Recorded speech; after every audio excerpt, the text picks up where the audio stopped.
എല്ലാവർക്കും നമസ്കാരം. ഞാൻ സരിതാ മഹേശ്വരൻ.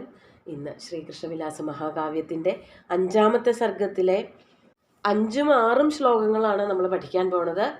2 ശ്ലോകങ്ങളിലും ഉപജാതി വൃത്തം തന്നെയാണുള്ളത്. ഭഗവാൻ അമ്പാടിയിൽ ഉള്ളതുകൊണ്ട് അമ്പാടിക്ക് കിട്ടുന്നതായ ഗുണഗണങ്ങൾ, സംരക്ഷണങ്ങൾ, അമ്പാടിയുടെ സവിശേഷതകൾ അതൊക്കെയാണ് വർണ്ണിച്ചുകൊണ്ടിരിക്കുന്നത്. അതിനുശേഷമാണ് ബാക്കി കംസൻ പറഞ്ഞയക്കണ അസുരന്മാരുടെ വരവിനെ പറ്റിയിട്ടൊക്കെ വർണ്ണിക്കാൻ തുടങ്ങുന്നത്. നമുക്ക് ആദ്യം 5-ാമത്തെ ശ്ലോകം നോക്കാം. ആയവ്യയൗ മത്സരിണാ വിവദ്വൗ അന്യോന്യമത്യേതുമുപാക്രമേതാം ഋണസ്യ നാമാപി ന വേദ കശ്ചിദനുഗ്രഹാത് തസ്യ രഥാംഗബാണേ.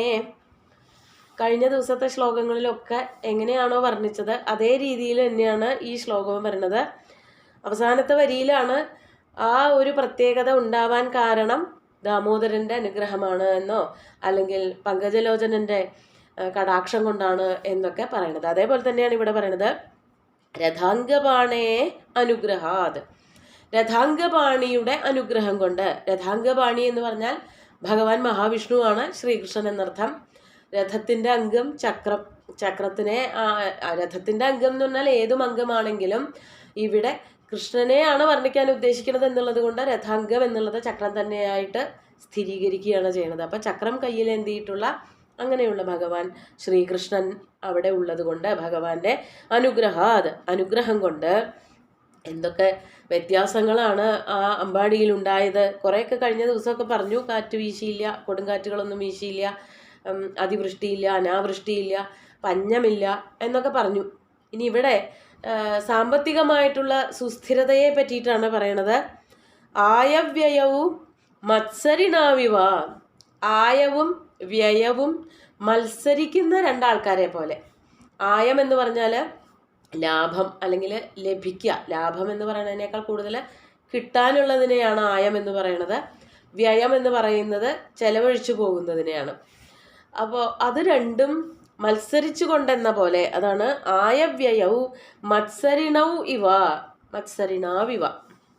എത്ര മത്സരികളുണ്ട്? 2 പേര്. അതാണ് ദ്വൗ മത്സരിണൗ ഇവ. അവിടെ ഉത്പ്രേക്ഷാലങ്കാരാണ് പറയുന്നത്. 2 മത്സരിക്കുന്ന രണ്ടാൾക്കാരെ പോലെ. അന്യോന്യം അത്യേതും ഉപാക്രമേതാം. അന്യോന്യം അത്യേതും. അന്യോന്യം എന്ന് പറഞ്ഞാൽ പരസ്പരം. അത്യേതും എന്ന് പറഞ്ഞാൽ ബാധിക്കുക. ഒന്ന് മറ്റൊന്നിനെ അതിക്രമിച്ച് ബാധിക്കുക. അതിനെയാണ് അത്യേതും അത്യേതി എന്ന് പറഞ്ഞാൽ അതാണ് അർത്ഥം. അപ്പോൾ ആയം കൂടിയാൽ അപ്പോൾ വ്യയം വരും, വ്യയം കൂടിയാൽ അപ്പോൾ ആയവും വരും. അപ്പോൾ രണ്ടും തുലനം ചെയ്തുകൊണ്ട് ഒരു ബുദ്ധിമുട്ടും ഇല്ലാത്ത വിധത്തിൽ ആ അമ്പാടിയിലെ സമ്പദ് വ്യവസ്ഥ മുമ്പാക്കം പോയി എന്നാണ് ഇവിടെ കവി വർണ്ണിക്കുന്നത്. അതാണ് 2 മത്സരിക്കുന്ന ആൾക്കാരുടെ പോലെ. അന്യോന്യം അത്യേതും ഉപാക്രമേതാം. അന്യോന്യം പരസ്പരം ബാധിക്കുന്ന വിധത്തിൽ. അതായത് ആയം കൂടിയാൽ അപ്പോൾ അവിടെ വ്യയം ഉണ്ടാവും, വ്യയം കൂടിയാൽ അപ്പോൾ അവിടെ ആയം ഉണ്ടാവും. ആ രീതിയിൽ പരസ്പര പൂരകങ്ങളായിട്ട് വർത്തിച്ചു. ഇനി മറ്റൊരു പ്രത്യേകത അവിടെ എന്താണ് ഉണ്ടായത്? ഋണസ്യ നാമ അപി ന കശ്ചിത് വേദ. ഋണസ്യ, ഋണം എന്ന് പറഞ്ഞാൽ കടം. കടം വാങ്ങുക, ഋണി അല്ലെങ്കിൽ ഋണം. ഋണി എന്ന് പറഞ്ഞാൽ കടം വാങ്ങിയിട്ടുള്ള ആളെയാണ് പറയണത്. ഉത്തമർണൻ, അധമർണൻ എന്നൊക്കെ പറഞ്ഞ വാക്കുകൾ നമ്മൾ കേട്ടിട്ടുണ്ടാവും സംസ്കൃതത്തിൽ. കടം കൊടുക്കുന്ന ആളാണ് ഉത്തമർണൻ, കടം വാങ്ങുന്ന ആളാണ് അധമർണൻ. അധമർണൻ്റെ കൈ എപ്പോഴും താഴെയായിരിക്കും കടം വാങ്ങണത് കൊണ്ട്. അതുകൊണ്ട് അയാളുടെ സ്ഥാനവും താഴെ തന്നെയാണ് എന്നാണ് പറയണത്. അതായിരിക്കുമല്ലോ. അതായത് വേറൊരാളുടെ മുമ്പിൽ കൈ നീട്ടേണ്ടി വരിക എന്നുള്ളത് ഒരു സ്ഥാനക്കുറവായിട്ട് തന്നെയാണ് കണക്കാക്കുന്നത്. അപ്പോൾ ഋണം എന്ന് പറഞ്ഞാൽ കടമാണ്. കടത്തിൻ്റെ പേര് പോലും ആരും കേൾക്കുന്നുണ്ടായിരുന്നില്ല. അതാണ് ഋണസ്യ നാമാവി. കടം എന്നൊരു സാധനം ഉണ്ടോ എന്ന് പോലും തദ്ദേശീയർക്ക്, അവിടെയുള്ളവർക്കൊന്നും അറിയില്ലായിരുന്നു. ഋണസ്യ നാമ അഭി കശ്ചിത് ന വേദ. ആർക്കും അങ്ങനെ ഒരു വസ്തു ഉണ്ട് അല്ലെങ്കിൽ കടം വാങ്ങാം എന്നുള്ളതൊന്നും ആർക്കും അറിയുന്നില്ലായിരുന്നു എന്നാണ് കവി വർണ്ണിക്കുന്നത്. അതിനൊക്കെ കാരണമായിട്ട് നിൽക്കുന്നത് എന്താണ്? തസ്യ രഥാംഗബാണേ അനുഗ്രഹാത്. ആ രഥാംഗബാണിയുടെ അനുഗ്രഹം കൊണ്ടാണ് ഇങ്ങനെയുള്ള മാറ്റങ്ങളൊക്കെ അവിടെ സംഭവിച്ചത്. അപ്പോൾ ഈ വാക്യം ആദ്യം പറയണം. തസ്യ രഥാംഗബാണേ അനുഗ്രഹാത് ആയവ്യയൗ ദ്വൗ മത്സരിണൗ ഇവ അന്യോന്യം അത്യേതും ഉപാക്രമേതാം ഋണസ്യ നാമ അപി കശ്ചിത് ന വേദ. ഋണത്തിൻ്റെ പേര് പോലും ആരും കേട്ടില്ല. ഋണം എന്ന് പറഞ്ഞൊരു വസ്തു എന്താണെന്ന് പോലും ആർക്കും മനസ്സിലായില്ല. അതുപോലെ തന്നെ ആയവും വ്യയവും പരസ്പര പൂരകങ്ങളായി നിന്ന് ജനങ്ങളുടെ ജീവിതത്തിൻ്റെ സുസ്ഥിരത വർദ്ധിപ്പിച്ചു എന്ന് പറഞ്ഞുകൊണ്ടാണ് ഈ ഒരു ശ്ലോകം കവി വർണ്ണിച്ച് കാണിച്ചു തരുന്നത്. ഇനി കൃഷിവലന്മാരെ പറ്റി, കൃഷിക്കാരെ പറ്റിയിട്ട് പറയുന്ന ശ്ലോകമാണ് ആറാമത്തേത്. നോക്കൂ, ആ ശ്ലോകം കൂടി നോക്കൂ. ഉദ്ഗീയദാമോദര കീർത്തിമുച്ചൈ കൃഷീവലാനാം കൃഷതാം ധരിത്രീം ഘനത്കൃതി പ്രീണിത കർണരന്ധ്ര പ്രാദുർബഭൂവർനിധയോ ഹലാഗ്രേ. ഈ ശ്ലോകത്തിലെ പദച്ഛേദം പറയാം. ഉദ്ഗീയ ദാമോദര കീർത്തിം ഉച്ചൈ കൃഷീവലാനാം കൃഷതാം ധരിത്രീം ഘനത്കൃതി പ്രീണിത കർണരന്ധ്ര പ്രാദുർബഭൂവു നിധയ ഹലാഗ്രേ. അമ്പാടിയിലെ കൃഷിക്കാരൊക്കെ എന്താണ് ചെയ്തിരുന്നത് എന്നാണ്, കൃഷി നടത്തുന്നതിൻ്റെ ഇടയ്ക്ക് അവർ പാട്ടുപാടി ഭഗവാന്റെ കീർത്തനങ്ങൾ, സ്തുതിഗീതങ്ങളൊക്കെ ചൊല്ലിക്കൊണ്ട് അങ്ങനെയാണ് അവർ പണിയെടുത്തിരുന്നത്. അതാണ് പറയണത്. ദാമോദര കീർത്തിം ഉച്ചൈ ഉദ്ഗീയ ധരിത്രീം കൃഷതാം കൃഷിവലാനാം. ദാമോദര കീർത്തിം ഉച്ചൈ ഉദ്ഗീയ. ദാമോദരൻ്റെ കീർത്തിയെ, ദാമോദരനെ പറ്റിയിട്ടുള്ള കീർത്തി, ദാമോദരനെ സ്തുതിക്കുന്നതായ ഗീതങ്ങൾ, ഭഗവാനെ കുറിച്ചുള്ള പാട്ടുകൾ, അതിങ്ങനെ ഉദ്ഗീയ എന്ന് വെച്ചാൽ ഉറക്കെ പാടുക, ഉറക്കെ പാടിക്കൊണ്ട് പണിയെടുക്കുന്ന, എന്ത് പണിയാണ് എടുക്കണത്? ധരിത്രിയും കൃഷതാം, ധരിത്രിയെ കർഷണം ചെയ്യുന്നവരായ, ഭൂമി അതായത് പാടം, നെൽവയൽ അല്ലെങ്കിൽ അങ്ങനെയുള്ള കൃഷിസ്ഥലങ്ങൾ ഉഴുന്നവരായ, കൃഷതാം ഉഴവ് നടത്തുന്നവരായ, കൃഷീവലാനാം കൃഷീവലന്മാരെ കർഷകന്മാർ, കൃഷി ഏഷാമസ്തീതി കൃഷീവലാഹ എന്നാണ് അതിൻ്റെ വ്യുത്പത്തി. അങ്ങനെയുള്ള കൃഷീവലന്മാർക്ക് അവരെന്ത് ശബ്ദമാണ് കേട്ടത്? അവരുടെ ഹലാഗ്രേ, അവരുടെ ഹലത്തിൻ്റെ അഗ്രത്തിൽ. ഹലം, ലാംഗലം എന്നൊക്കെ പറഞ്ഞാൽ കലപ്പ എന്നാണ് അർത്ഥം. അതായത് ഉഴാൻ ഉപയോഗിക്കുന്ന താഴേക്ക് ഇങ്ങനെ കൂർത്തറ്റത്തോട് കൂടിയിട്ടുള്ളതായ മരം കൊണ്ട്, ആ മരത്തിൻ്റെ മുകളിൽ ചിലപ്പോൾ ഇരുമ്പ് കൊണ്ട് ഒക്കെ ഉണ്ടാക്കിയതായ കൂർത്തറ്റത്തോട് കൂടിയിട്ടുള്ളതായ ഒരു പണിയായുധമാണ്.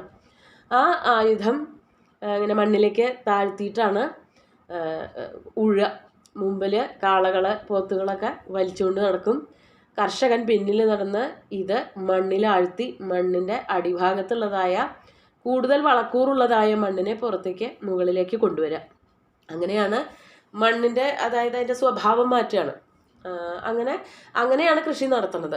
അപ്പോൾ ആ ഹലത്തിൻ്റെ അഗ്രത്തിൽ, അപ്പോൾ മണ്ണിലെ ആ ഉഴുന്നതായ ഉപകരണത്തിൻ്റെ അറ്റം ഈ മണ്ണിൽ തട്ടൂലോ, മണ്ണിങ്ങനെ വിതാരണം ചെയ്യുക, പിളർക്കുക, അങ്ങനെയൊക്കെ ചെയ്യുമ്പോഴാണ് നിധികൾ കിട്ടണത്. നിധി എന്ന് പറഞ്ഞാൽ പ്രത്യേകിച്ച് മണ്ണിൻ്റെ അടിയിലുള്ളതായ നിധിയൊന്നുമല്ല ഉദ്ദേശിക്കുന്നത്, നല്ല കൃഷിഫലം കിട്ടി എന്ന് തന്നെയാണ് മനസ്സിലാക്കാൻ പറ്റുക.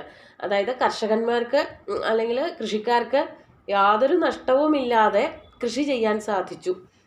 അപ്പോൾ ഹലത്തിൻ്റെ അഗ്രത്തിൽ, കലപ്പയുടെ അറ്റത്ത് ഈ നിധികൾ, മണ്ണിൻ്റെ അടിയിൽ ഒളിപ്പിച്ചു വച്ചിരിക്കുന്നതായ നിധി, അതായത് വളക്കൂറുള്ളതായ മണ്ണ്, അത് ഘനത്കൃതി പ്രീണിത കർണരന്ധ്ര പ്രാദുർബഭൂവും. ആ നിധികൾ എന്താ ചെയ്തതെന്നാണെങ്കിൽ ഘനത്കൃതി പ്രീണിത കർണരന്ധ്ര, ഖനനം ചെയ്യുക എന്ന് പറഞ്ഞാൽ കുഴിക്കുക, മണ്ണിളക്കുക, അങ്ങനെ ചെയ്യുന്ന വ്യാപാരം, അതാണ് ഘനത്കൃതി. ആ വ്യാപാരം കൊണ്ട് പ്രീണിതമായ, വിവൃതമായ, പ്രീണിതം എന്നുള്ളതിന് വിവൃതം എന്നാണ് ഇവിടെ അർത്ഥം പറയുന്നത്. അതായത് തുറന്നതായ കർണരന്ധ്രങ്ങളോട് കൂടിയവരാക്കി തീർത്തു.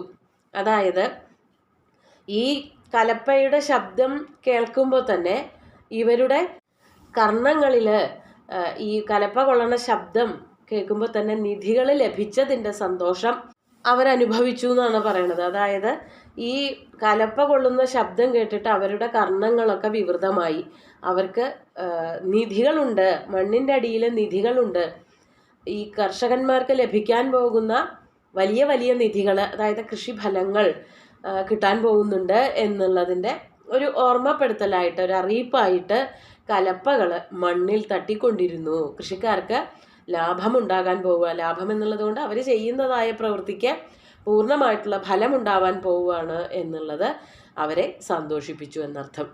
അങ്ങനെ ആ കലപ്പയുടെ ശബ്ദം കേട്ടുകൊണ്ട് അവരുടെ കർണങ്ങൾ പൂരിതമായി, കാതു നിറഞ്ഞു.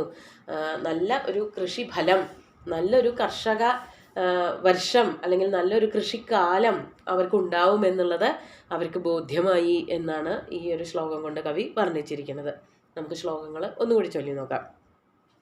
ആയവ്യയൗ മത്സരിണാ വിവദ്വൗ അന്യോന്യമത്യേതുമുപാക്രമേതാം ഋണസ്യ നാമാപി ന വേദ കശ്ചിത് അനുഗ്രഹാത് തസ്യ രഥാംഗബാണേ ഉദ്ഗീയ ദാമോദരകീർത്തിമുച്ചൈഃ കൃഷീവലാനാം കൃഷതാം ധരിത്രീം ഘനത്കൃതി പ്രീണിതകർണരന്ധ്രാ പ്രാദുർബഭൂവുർനിധയോ ഹലാഗ്രേ. 2 ശ്ലോകങ്ങളും ഭഗവാന്റെ കാൽക്കൽ അർപ്പിച്ചുകൊണ്ട് ഗുരുവായൂരപ്പനെ സാഷ്ടാംഗം നമസ്കരിച്ചുകൊണ്ട് എല്ലാവർക്കും ശുഭദിനം നേർന്ന് നിർത്തട്ടെ. നന്ദി.